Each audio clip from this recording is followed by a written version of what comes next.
Welcome to ABC News.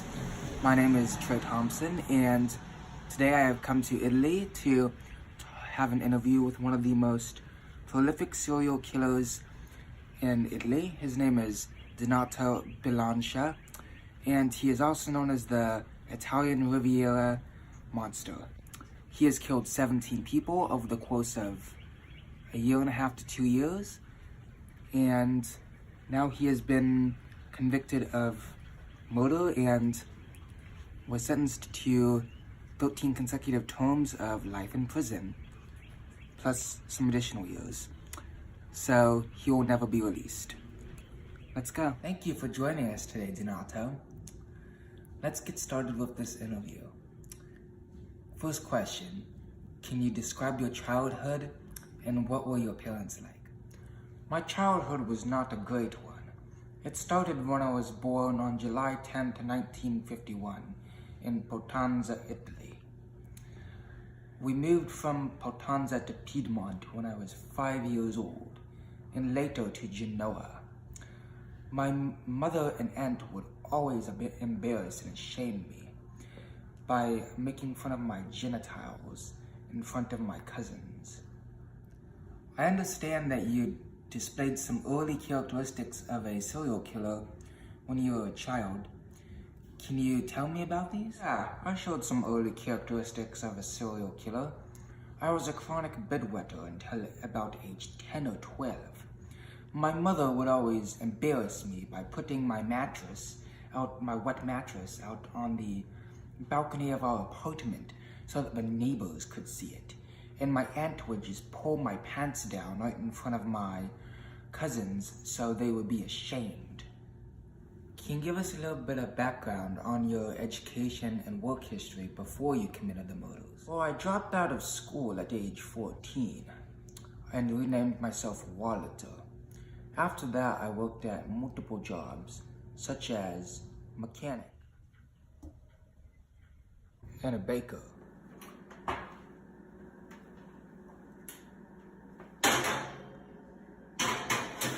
Tender. Barkeep, can I have a beer, please? Yes, sir.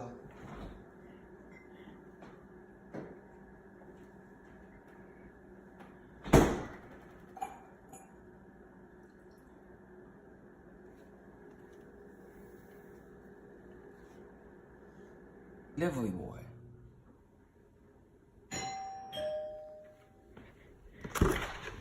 Delivery for Miss Thompson. Thank you. Before you went on your murderous rampage, did you have any criminal history and did you go to jail? I had an extensive criminal record before I even murdered people. I was caught stealing a motor scooter and a truck full of Christmas goodies when I was still underage. By the time I was 23 in 1974, I'd spent several prison terms for robbery and armed robbery. I was then placed in a psychiatric hospital where I spent 18 months. Then I escaped later. After that, I did spend several more prison terms in Italy and France for armed robbery. I was armed during all my robberies, but I was never violent in any one of them. Can you describe to me your social life? Like, were you married? Did you have any children? Or what did your family and friends think about you? I am not married, and I have absolutely no children. Me and my friends were gamblers. We gambled a lot. We were compulsive gamblers.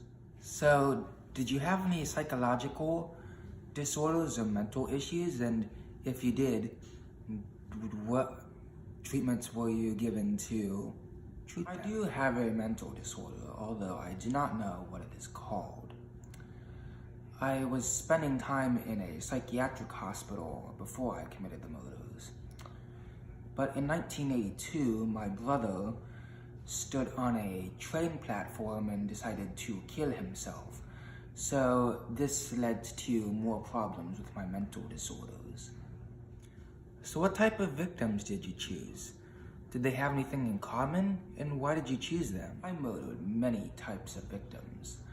From my friends and their wives who cheated at gambling, to people who had well-respected and well-paid jobs like money changers and night watchmen. I also murdered a bunch of foreign prostitutes, and I even murdered random people on a train. Show your cards. You're cheating! I won. My hand.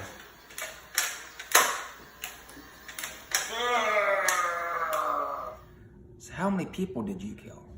Did you admit to the murders? Why or why not? I killed 17 people overall, 9 women and 8 men. I eventually confessed to the murders in court, but I did not give the authorities my motive. So how did you commit the murders? Were they all the same? Why or why not? Well, my first murder, I used strangulation on a friend who had cheated at gambling, and I felt like it got me a taste for murder. But after that, all the other murders were using .38 caliber revolvers, and I shot them, and I robbed them. I simply followed them home and snuck into their houses, and robbed them, killed them, and left. So many serial killers have a signature style that is unique to them when they kill people. Did you have one of these? Or what was yours?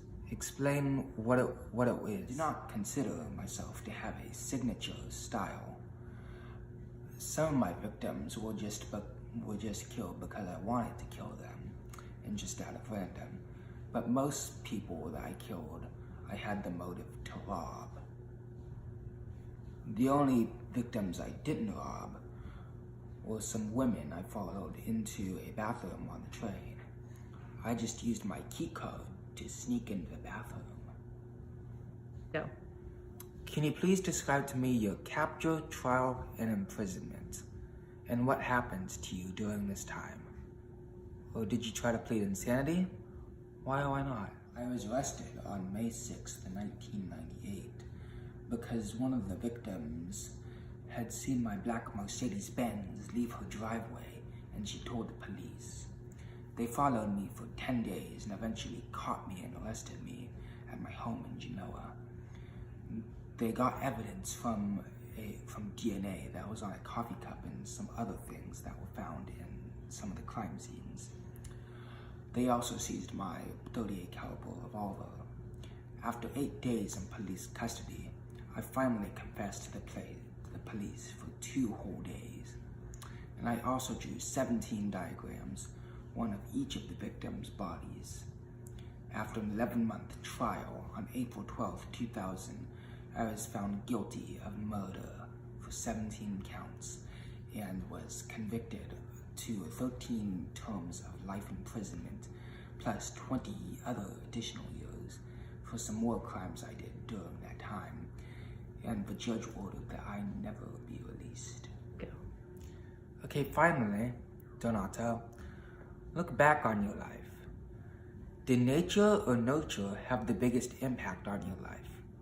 Why or why not? I looked back on my life and had to decide if nature or nurture had a bigger impact on it. I would say nurture because, well, I grew up in a bad household with some horrible parents, and I dropped out of school.